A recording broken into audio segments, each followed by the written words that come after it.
Қытай Халық Республикасынан бұл аурудың шыққаны рас.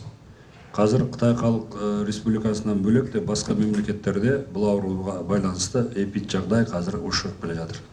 Сондықтан қазіргі бұл жағы көп бейінді стационарымызда біздің әр мемлекеттен жатқаны сол.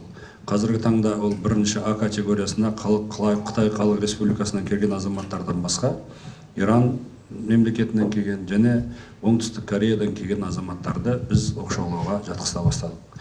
Бүгінгі түнде осы мемлекеттерден түскен адамдар бар, сондықтан адамдардың саны күн сайын өзгеріп отырады. Әр мемлекеттен келген адамдардың саны да күн сайын өзгеріп отырады. Кеше 12 адам шыққан болатын болса, сол 12 шыққан адамның 10-ы Қытай Халық Республикасынан келген адамдар. Сондықтан бұл сан күнде өзгеріп отыратын болады. Мәселен, ол кісілер ол мемлекеттен келген кезде бізде инкубациялық период бар. Осы уақыттың ішінде адамдардың ауырып қалу қаупі осы мемлекеттерден келген әлі сақталады. Сондықтан ол мемлекеттердің шекарасынан өткен уақытын ескере отырып, сол шекарадан өткеннен уақытынан бастап осы қауіпті мемлекеттердің 14 күнге оларды карантинге жабу біздің бас санитарлық мемлекеттік дәрігердің қаулысына байланысты біз міндеттіміз. Бұл халықтың ішіне ол кісілерден ешқайсысы ауырмай-ақ қойсын, ауырып алған жағдайда дер кезінде оларды емдеу шараларын, оқшау шараларын пайдалану үшін керек. Елдің ішіне жіберіп қойсақ, соның бір өзі ауырса, міне оңтүстік Кореяда бір адамның кесірінен бүкіл мемлекеттегі эпидситуация бүгінгі таңда өте қатты ушығып кетті. Сондықтан бұл жасалып отырған шаралардың бәрі алдын алу шаралары. Бүгінгі таңда міндетті әлеуметтік медициналық қордың тарапынан тарифтер бүгінгі таңда анықталып жатыр. Әр адамға кететін шығын сол стационарда анықталып жатыр.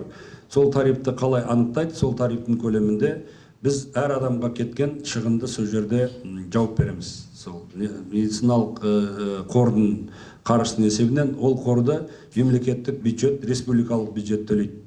Жалпы әлемде мынандай бүгінгі таңда іс тәжірибе бар. Біздің мемлекетте осындай жұқпалы ауруларға қауіпті адамдарды, мысалы біз оларды профилактика шаралар жүргізген кезде, емдеген кезде, оларды біз мемлекеттік бюджеттің есебінен кепілді медициналық мемлекет тарапынан кепілдендірілген медициналық көмектің аясында тегін жүргізуіміз керек.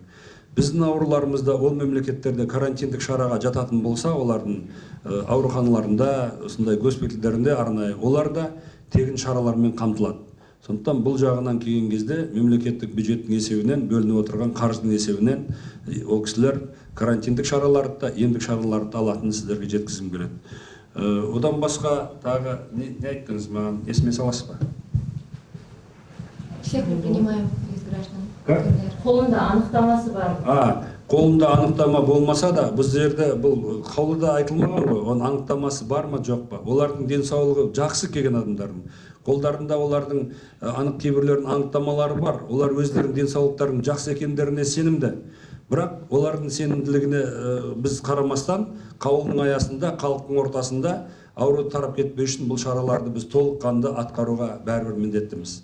Міне осы қаулының аясында халықты осы аурудың тарқап кетпеудің барлық шараларын қолданып жатырмыз. Соның аясында олар карантинде болатын болады.